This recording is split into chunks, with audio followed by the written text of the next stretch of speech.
Hi everyone, welcome to Sha's creativity. இன்றைக்கி நம்ம ஹார்ட்டில் எப்படி லா இலாஹ இல்லல்லாஹ் முஹம்மது ரசூலுல்லா ரைட் பண்ணுறதுன்னு பார்ப்போம். அரபிக் கேலிகிராஃபியில் எப்படி ரைட் பண்ணலாம் அப்படின்றது தான் பார்க்க போகிறோம். அதுக்கு முன்னாடி தேவையான மெட்டீரியல்ஸ் பார்த்திங்கன்னா ஒரு கிளாசி பேப்பர் வேணும். இது ஃபோட்டோஷீட் பேப்பர் கூட சொல்லுவாங்க.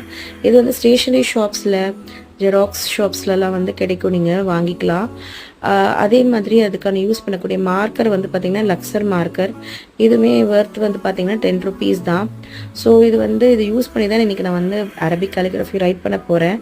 இந்த அரபிக் கேலிகிராஃபி ரைட் பண்ணுறதுக்கு முன்னாடி நான் பென்சில் யூஸ் பண்ணி அந்த ஹார்ட் பிரிண்ட் நான் பண்ணலை.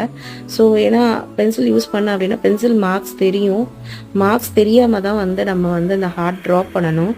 ஸோ அதனால் என்கிட்ட ஒரு பாயிண்டட் பெயிண்ட் ப்ரஷ் இருந்தது. அது பேக் சைடில் வச்சு அது ஒரு ஹார்ட் பிரிண்ட் மாதிரி பண்ணிவிட்டு அதுக்கப்புறமா ரைட் பண்ணுறேன், பாருங்கள்.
வீடியோ உங்களுக்கு பிடிச்சிருந்துச்சுன்னா உங்கள் ஃப்ரெண்ட்ஸ்க்கு எல்லாத்துக்கும் ஷேர் பண்ணுங்கள், லைக் பண்ணுங்கள், கமெண்ட் பண்ணுங்கள், சப்ஸ்கிரைப் மறக்காமல் சப்ஸ்கிரைப் பண்ணிடுங்க. தேங்க்யூ ஃபார் வாட்சிங்.